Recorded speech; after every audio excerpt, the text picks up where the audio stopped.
Buenos días, profesora. Somos el grupo número 2 y el día de hoy expondremos nuestro examen final.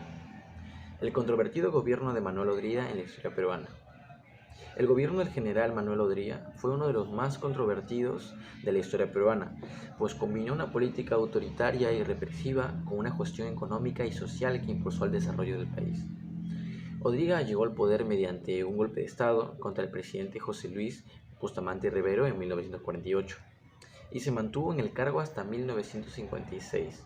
Durante su periodo en el cargo, Odría persiguió y detuvo a opositores políticos, un enfoque particular entre los apristas y comunistas, mientras limitaba las libertades civiles y de prensa.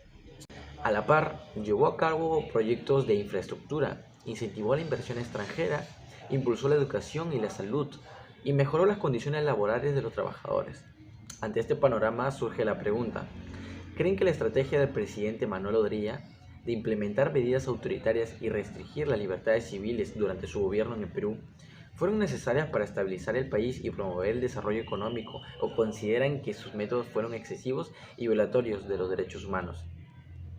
Nosotros consideramos que los métodos de Odría fueron excesivos y violentarios de los derechos humanos y que no se justifican por los logros económicos y sociales que alcanzó. En los siguientes párrafos expondremos los argumentos que sustentan nuestra posición, tanto como político, económico y social. En primer lugar, vamos a contextualizar la situación del Perú, que en ese momento era crítica y se dejaba del gobierno de José Luis Bustamante Rivero. Pues desde el aspecto político, financiero y social ocurrieron varios problemas como el descontrol de la inflación, el déficit fiscal, el desempleo y la agitación social, lo cual le dio la facultad y el deber a Manuel Odría a poner orden en el Perú con su mandato dictador. Pero no contaban que estas medidas serían autoritarias y represivas en lo que duró su mandato y, y aparte, es decir, que su impulso en la política se basaba en crear confianza y convicción en los peruanos. De hecho, una de sus frases célebres era su lema, que fue hechos y no palabras, y se presentó como un gobernante pragmático y nacionalista. Asimismo, según Segarra, el 2001 señaló que mientras los presidentes de principios de siglo habían podido gobernar sin mayor debate ni concesión a los sectores populares urbanos, ya que al encontrarse desorganizados y no constituir fuerzas sindicales importantes podían llevar un mandato ameno, el dictador Odría más bien tenía que hacer frente a sindicatos laborales cada vez más fuertes y más importantes, dada la creciente magnitud de los sectores populares urbanos.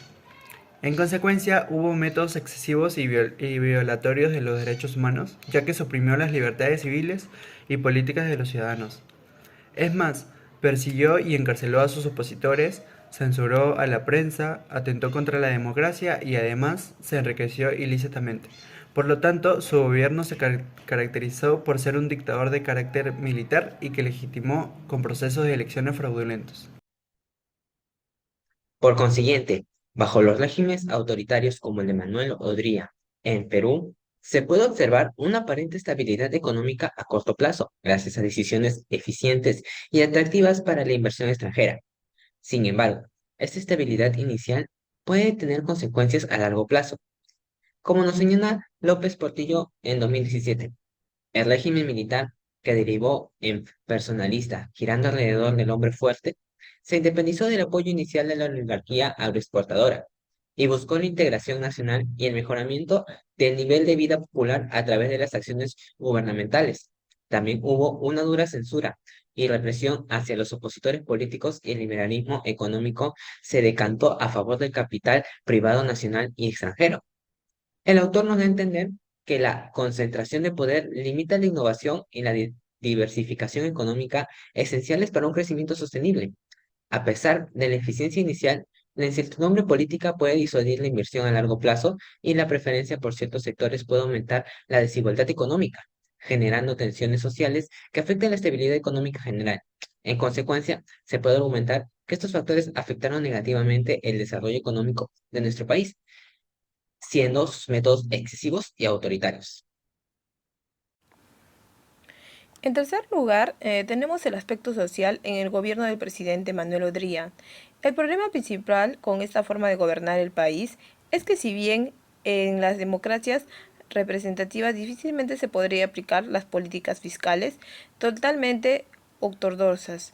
En el caso de las autocracias, como la de Odría, el manejo de los recursos fiscales es centralizado y favorece el crecimiento del clientelismo y la corrupción, donde se demostraba que en realidad durante la autodemocracia odrista no estuvieron en función al bienestar de la sociedad en su conjunto, sino en función de la capacidad de los grupos que podemos influir en el gobernante central, tal como señala Segarra.